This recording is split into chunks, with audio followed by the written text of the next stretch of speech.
வணக்கம். தீபாவளி ஸ்பெஷல் முறுக்கு எப்படி செய்யலான்னு பார்க்கலாம் வாங்கம்மா. அதுக்கு முதல்ல நம்ம மாவு அரைக்கணும். 2 கிலோ மாவு பச்சரிசி வாங்கி அரை மணி நேரம் ஊற போட்டு சுத்தமாக கழுவி வெயிலில் காய வச்சு அதுக்கு 600 கிராம் குண்டு உளுந்து வறுத்து அது கூட போட்டு நைஸாக மிஷினில் கொடுத்து அரைச்சிட்டு வந்துடணுமா. ஊருக்கு போகிறப்ப அந்த மாவு நான் அரைச்சிட்டு வந்துட்டேன். அந்த மாவில் தான் நம்ம முறுக்கு செய்ய போகிறோம். இதில் வந்து நம்ம எல்லா முறுக்குமே செய்யலாம். இன்றைக்கி நான் தேன் குழல் முறுக்கு செய்யலாமா. நான் 3 கப்பு மாவு எடுத்திருக்கேன்.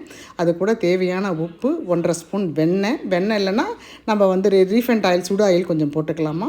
ஒரு அரை ஸ்பூன் ஜீரகம், தேவையான உப்பு, இதை மட்டும் போட்டு நல்லா கலந்து கொடுக்கணுமா. கலந்து கொடுத்துட்டு தேவையான தண்ணி கொஞ்சம் கொஞ்சமாக. இதுக்கு வந்து இந்த 3 கப்பு மாவுக்கு எனக்கு 1 டம்ளர் தண்ணி தேவைப்பட்டதுமா. கொஞ்சம் கொஞ்சமாக தண்ணி தெளித்து இந்த மாதிரி சாஃப்டான பதத்தில், அதாவது கட்டியாகவும் இருக்கக்கூடாது, தண்ணியாகவும் இருக்கக்கூடாது, சாஃப்டான பதத்தில் மாவு பிசைஞ்சு வச்சுக்கணுமா.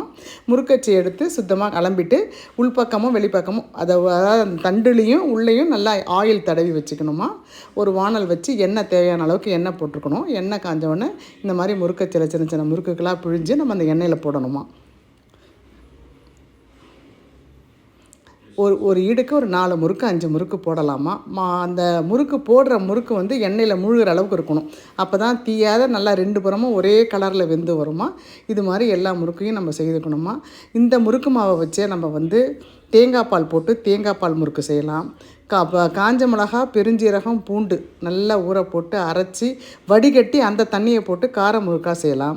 கொத்தமல்லி போட்டு கொத்தமல்லியும் பச்சை மிளகா, கறிவேப்பிலை இதை நல்லா அரைச்சி வடிகட்டி சேர்த்து கொத்தமல்லி முறுக்கு மாதிரி செய்யலாமா. நமக்கு பேஸ் இந்த முறுக்கு 2 கிலோ அரிசி மாவு அரிசிக்கு 600 கிராம் குண்டு உளுந்து இதை போட்டு நம்ம அரைச்சி வச்சுக்கிட்டோமா. நம்ம எப்படி வேணால் செய்துக்கலாமா.